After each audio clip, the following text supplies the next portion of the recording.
Hola chicos, y nuevamente bienvenidos a la clase de hoy. En esta oportunidad les he preparado una revisión de un tema que hemos visto ya hace algunas semanas en preparación para los parciales que están por venir, y son los aspectos a considerar durante una entrevista, especialmente durante una entrevista psicológica. Estas manifestaciones psicológicas que vamos a ver forman parte de procesos emocionales que operan en los individuos durante la interacción personal y puede ser a veces consciente o inconsciente.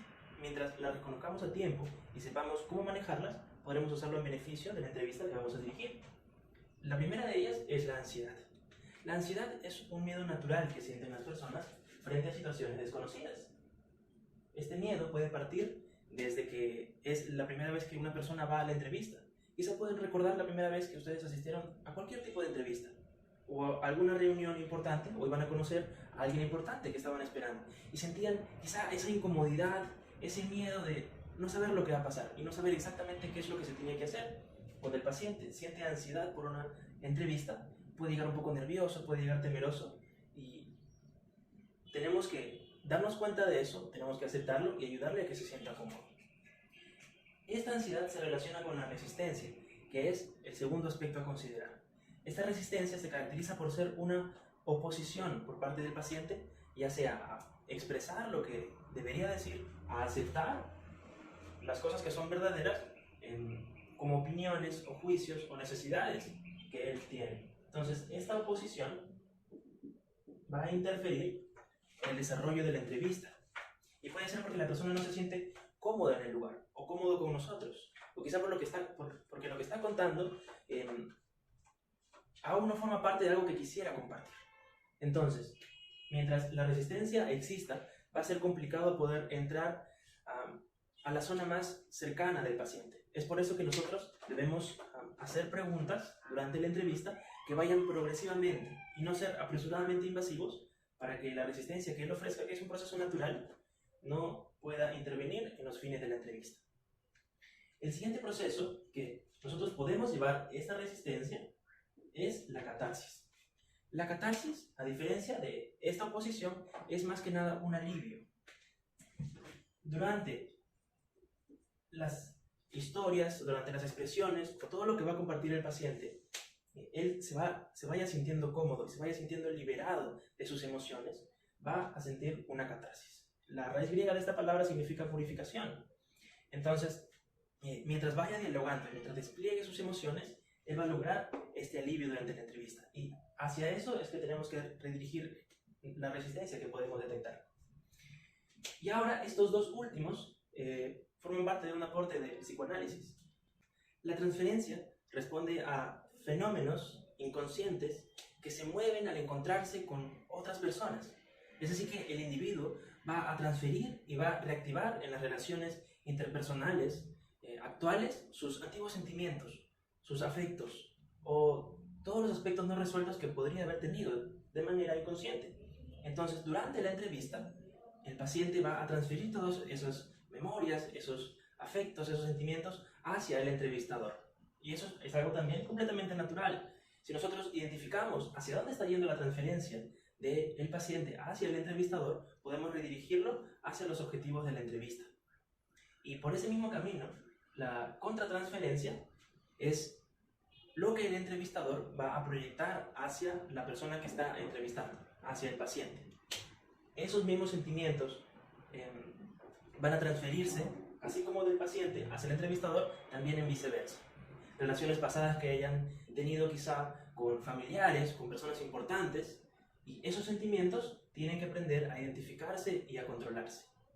Un buen entrevistador, en una entrevista psicológica, va a darse cuenta que quizá esos sentimientos pueden estar interfiriendo en el juicio, en lo que le dice o en lo que piensa de la persona a la que está entrevistando. Y es por eso que se debe evitar cualquier elemento negativo que traiga la contratransferencia. Ahora vamos a ver dos aspectos importantes también que tienen que ver durante el desarrollo de la entrevista. Y uno es el manejo del silencio. Y quiero que piensen un poco qué es el silencio o por qué ocurre el silencio en una conversación. Quizá es algo que puede parecernos incómodos en una entrevista. ¿Sí? Cuando se espera que haya una conversación fluida, nosotros relacionamos el silencio con incomodidad o con falta de afecto. Pero podemos darnos cuenta que el silencio, bien utilizado en una entrevista, puede ayudar a la persona a reflexionar un poco más lo que está diciendo. Puede ayudarle a reflexionar, puede ayudarle a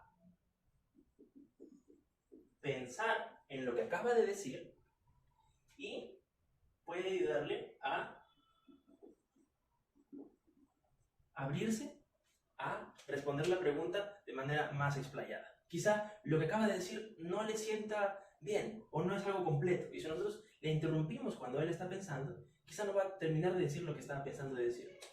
Puede ser que aún esté decidiendo si confiar en nosotros lo suficiente, nosotros como entrevistadores, para contarnos una historia completa.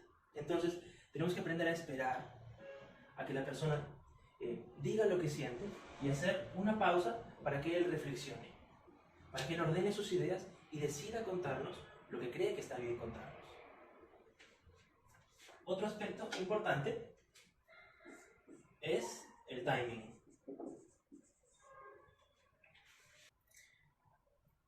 Este timing hace referencia al tiempo propio del entrevistado.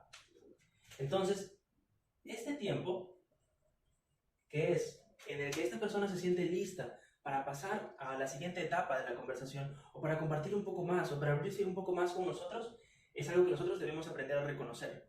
Y para eso debemos escuchar. Para nosotros reconocer el timing correcto del paciente, tenemos que escuchar. Tenemos que estar pendientes de lo que está sintiendo. Si está sintiendo demasiado incómodo o si estamos yendo demasiado rápido, entonces la persona puede o no hacérnoslo saber. Quizás solamente se quede callada, o sea, dejar de compartir con nosotros sus sentimientos y emociones. Entonces, nosotros hemos visto hoy diferentes aspectos a considerar durante la entrevista. Hemos visto la ansiedad, hemos visto la resistencia, la catarsis, la transferencia y la contratransferencia. Así también hemos repasado qué es el silencio en la entrevista y por qué es importante saber manejarlo y no tenerle miedo a él. Así también como manejar los tiempos adecuados para cada persona en particular. Esos aspectos van a ser calificados en el parcial, sí, pero sobre todo quiero que los interioricen y quiero que ustedes practiquen y piensen en esta semana cómo es que yo, no solamente en entrevistas, sino en conversaciones que yo tengo con personas a mi alrededor, con mi familia, con mis amigos, si yo estoy reconociendo algunos de estos aspectos en mi día a día. Luego vamos a aprender a aplicarlos correctamente cuando entrevistemos a pacientes en entrevistas psicológicas. Les deseo suerte en los exámenes y les agradezco por venir hoy.